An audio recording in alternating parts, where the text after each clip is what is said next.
Good morning, beloveds. Well, there's a lot. One, happy solstice or Yule.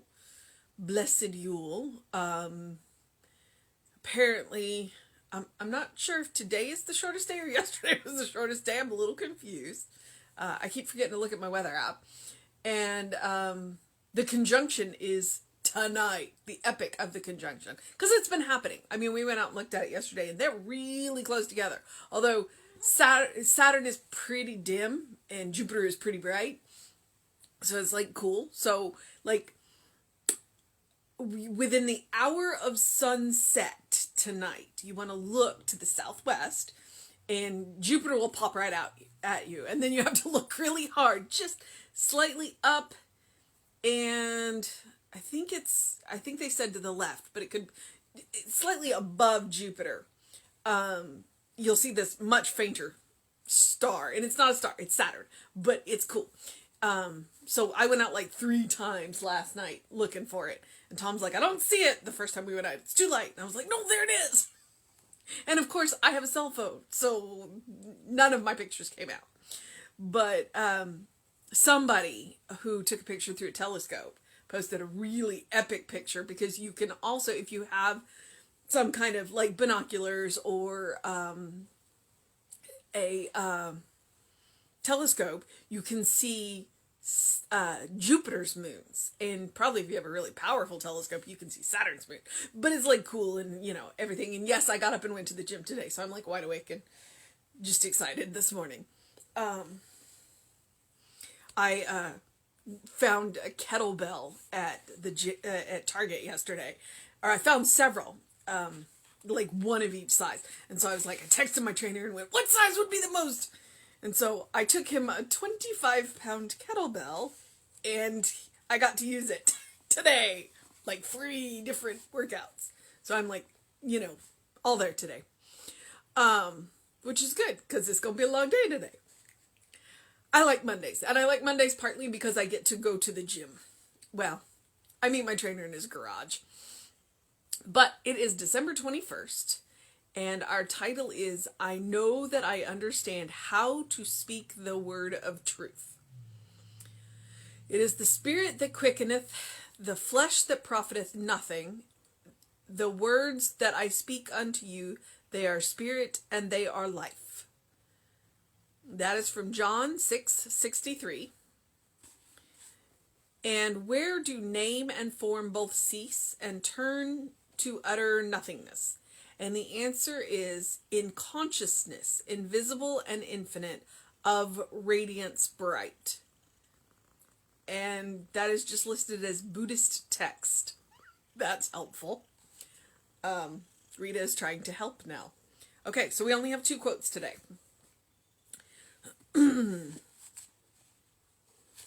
This lesson tells us that the objective word is quickened by the indwelling spirit. The words of truth are life unto every form they animate. All words that are spoken in a realization of the divine nature are words of truth, and all such words give life.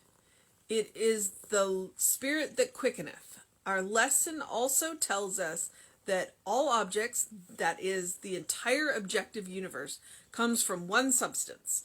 This substance is differentiated, that is manifest in many forms. It looks as though the cause were dual because the forms are all different. But our lesson clearly states that we must not fall under this delusion of dualistic character, but rather penetrate the unity back of all forms. Or back of all form. In our text from Buddhism, we get the idea that there is a place where both the objective name and form cease to exist as things in themselves. There is an invisible consciousness that radiates all forms. This does not mean a denial of the objective world, but rather an affirmation that it is an effect projected from, by, and within a transcendent cause that has complete control over it. I know that I understand how to speak the word of truth. I know that the invisible power of the Spirit is within me. I know that my world is peopled with forms of light, with the divine radiance. I know that I am a perfect being living under perfect conditions with other perfect beings in a perfect God. PhD. Oh, wow. I mean, he really just upped his game for the month of December. He's like, we are not messing around. We are going to speak the truth. With the capital T. And word with the capital word. Or capital W, sorry. And I think the question is, how do you know when you are speaking the truth? How do you know when you are speaking the word? Multiple. And I would tell you that there are two hints. One, how do you feel? When you are speaking the truth and when you are speaking the word, then you should ideally feel uplifted. You should feel powerful. You should feel creative. You should feel loving. You should feel pretty much amazing. There should be no ickiness, no question, no, none of that.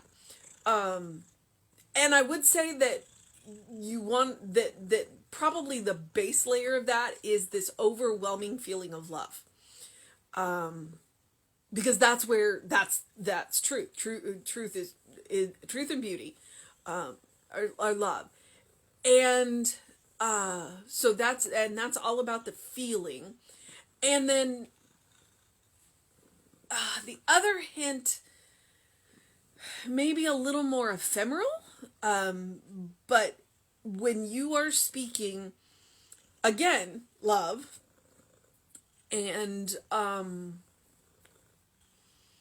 creation and beauty and peace and harmony, when you are using those words, those kind of words that are synonyms to those, then you are speaking words. But what Science of Mind teaches is that it is thought wrapped in feeling. So you can have the words and be speaking the truth, and you can have the feelings and be speaking the truth, but you want to have both. You want to combine the words, the words and the feelings. So if you've got the words, if you feel those words flowing out of you and you feel those feelings, then you are most likely speaking the truth. You are using the word. I know we say the word and there's lots of words. We're very wordy, but that's what, so the word. And so you're using both your intellect and your heart. You are using your thoughts and your feelings.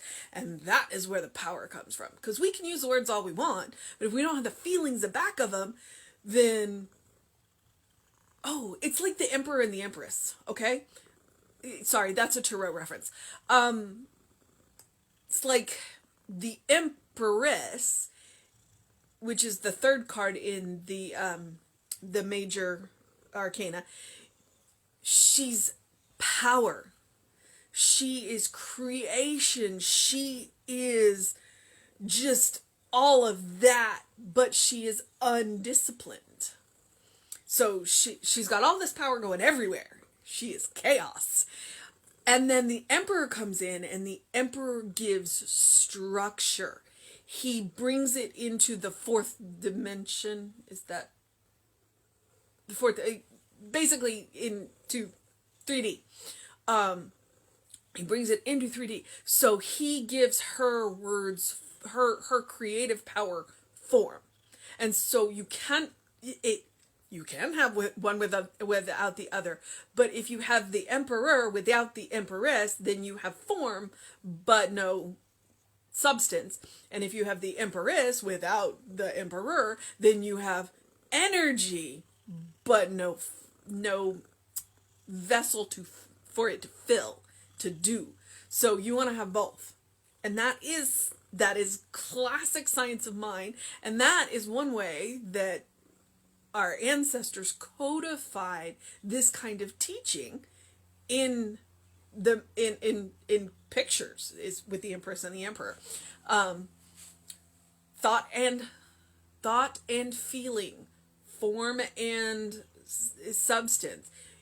For your word to bear fruit, you got to have the energy behind it. But for your energy to bear fruit, you need to have the form it is going into. So that's my soapbox today. All right, so I know that I understand how to speak the word of truth. That power statement, that is what we're starting off with today. I know that you know how to speak. I know that you understand how to speak the word of truth. You know it in the core of your being. You have it there. But you've been taught to second guess yourself. So I'm telling you now, these are the 2 hints that will tell you that you are on the right path. That's all they are. They're guideposts. The words that you use are yours.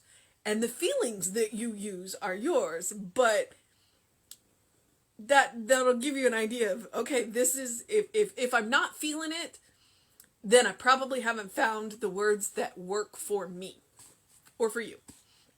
Okay. I'm not so sure about John, though. It is the spirit that quickeneth, the flesh profiteth nothing. The words that I speak unto you, they are spirit and they are life.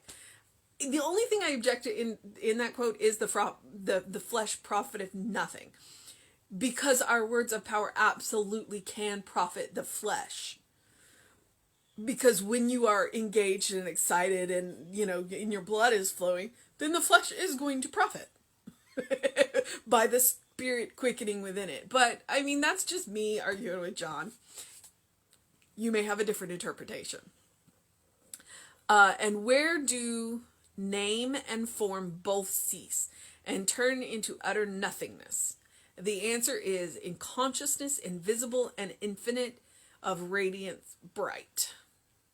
Well, you can definitely tell that Ernest was influenced by the Buddhist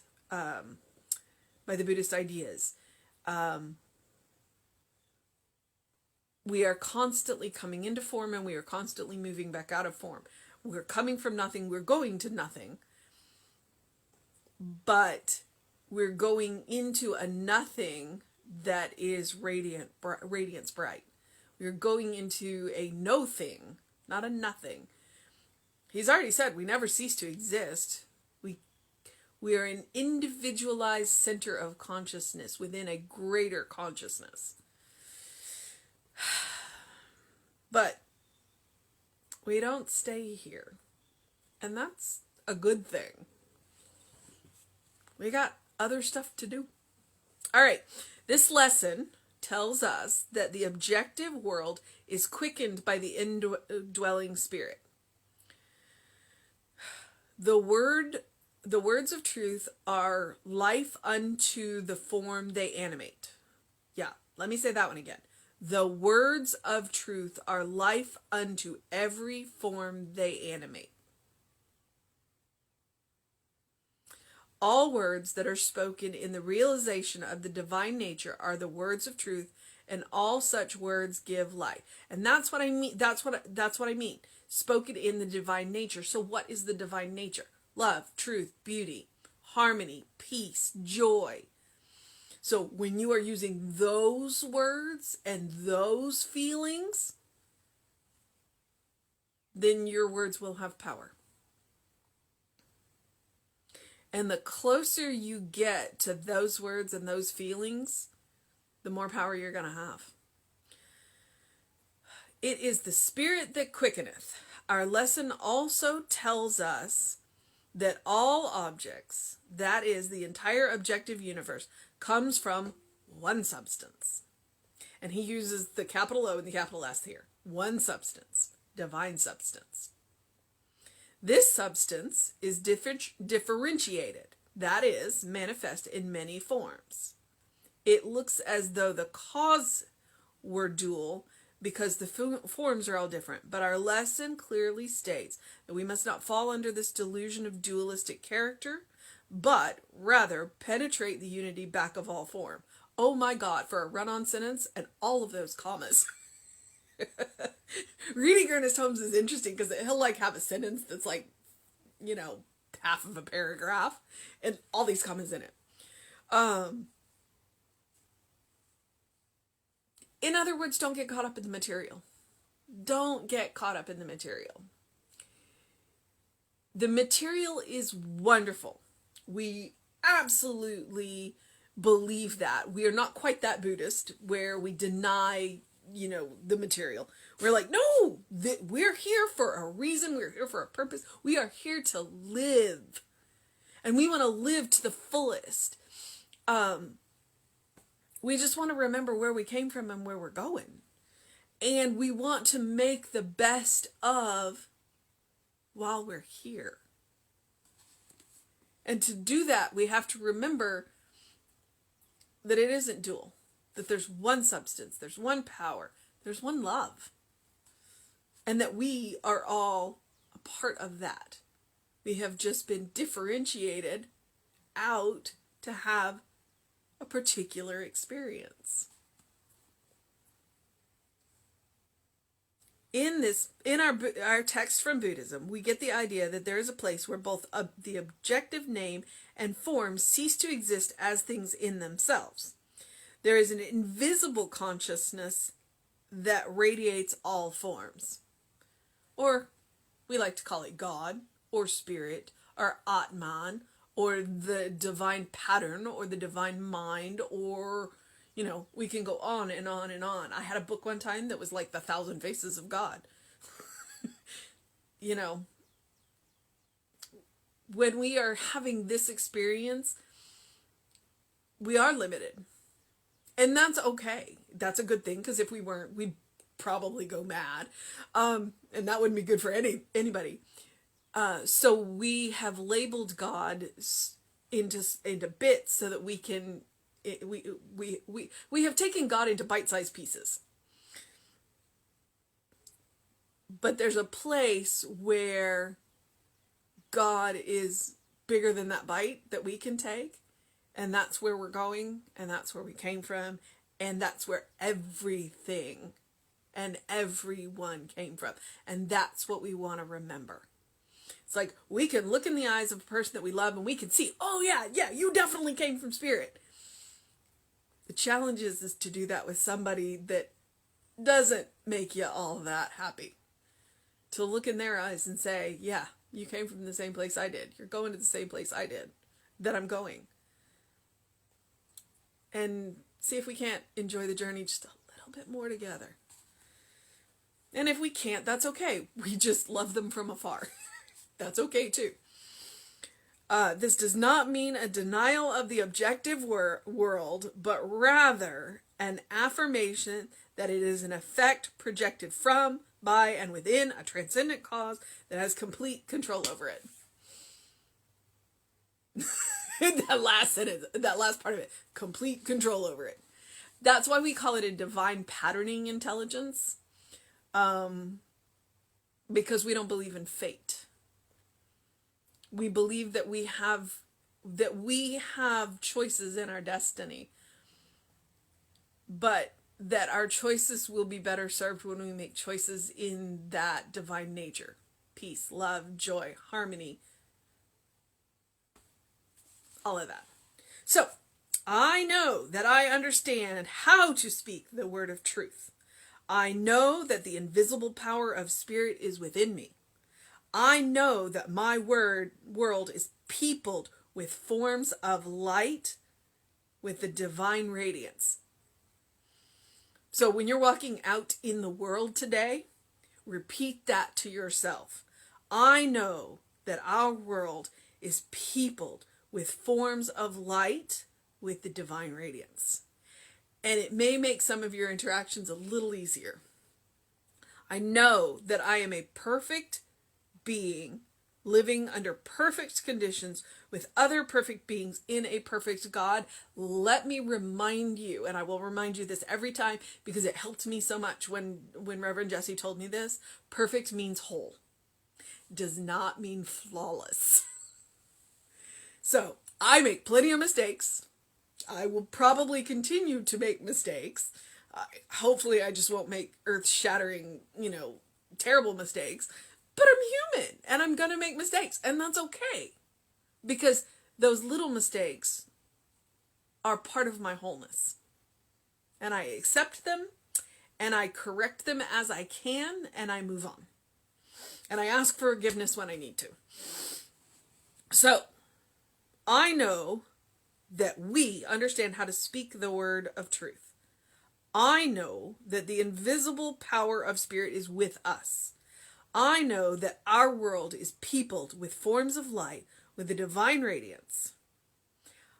I know that we are perfect beings living under perfect conditions with other perfect beings in a perfect God.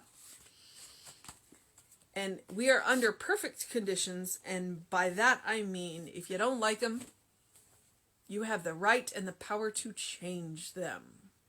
They are whole, so everything you need to change your conditions is available to you in those conditions. And if you have the power to support somebody else changing their conditions, do that too. We want to make a world that works for everybody. And that means that we get to help everybody when we have the opportunity. We get to help, we get to support, and we get to know.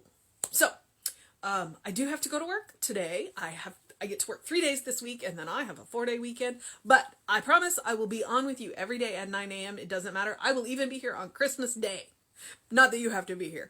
So, because I'm going to post the video. You can watch it later.